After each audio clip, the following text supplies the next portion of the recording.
Friday afternoon, and prayers are observed among those who've pursued a criminal calling.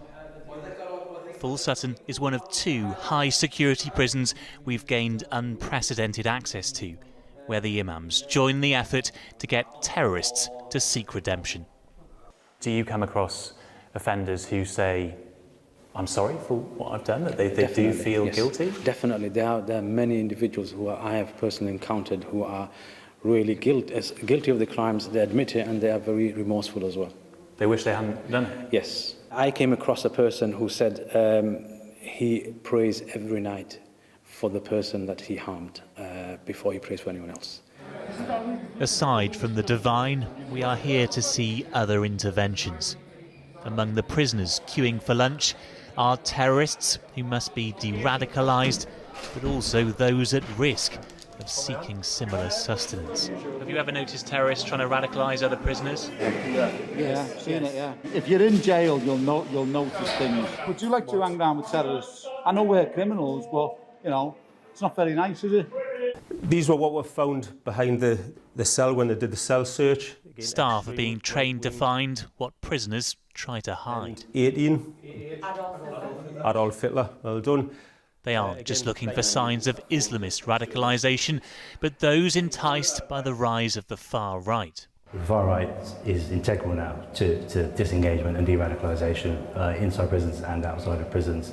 There's been quite a significant rise in extreme right-wing terrorism and extreme right-wing radicalisation. It forms probably about a quarter of the work that we now have to fulfil. Some minds are so disciplined they cannot be cracked.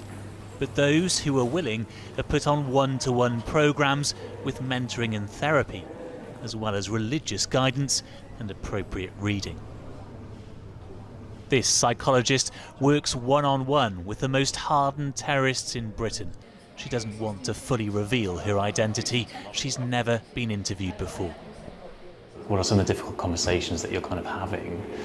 I think some people are worried that what they've done will suddenly lose its meaning. It's been for nothing. So if you've got, I don't know, 40-year sentence, you need to convince yourself it was for something. How do you know if someone's genuinely engaging in what you're trying to do with them? We have access to prison intelligence. We look at how trustworthy they are as an individual. Have they got a track record? And a lot of the conditions that drove their risk could re-emerge in 3 months from now. So even if they're telling the truth now by saying I want to desist from from terrorism, that might not be the case in 3 months.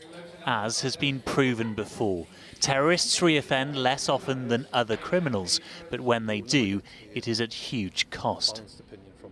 Usman Khan claimed to have been de-radicalised shortly before he killed 2 people at Fishmongers Hall. Sudesh Aman had been on similar programmes in prison before he stabbed several in Streatham. And Brustam Ziamani was still behind bars when he attempted to kill a prison officer, the first terrorist attack carried out inside a British jail. So I'd like to get up to Full Sutton and Frankland. Following our filming at those prisons, the Justice Secretary was keen to answer for the schemes that others are questioning. 4 terrorists went on to commit further offences, further attacks within 7 months. That doesn't sound like a success. Well, look, I accept that this is a very difficult quandary for us. Do we do nothing? Do we just let them sit there and foment their hate? Or do we try and intervene? I think the instinct is the right one, to try and intervene and to try and engage and to do something constructive. They can game the system. They can pretend that they're reforming when they're not. That is a problem with it, isn't it? This is difficult work, and there will be people who are genuine and there will be people who are not genuine. And it's the job of the system to try to work that out to our best ability. The least compliant, those at risk of radicalising others, can be sent to separation centres like the one we filmed at Frankland. But only 1/3 of these cells are being used. The government wants to increase that. There were 5 terrorists in those cells. Out of hundreds of terrorists in the prison population, it feels as though it's quite a half-hearted approach, isn't it? Here's the real balance for us. By separation, do you actually make the position worse?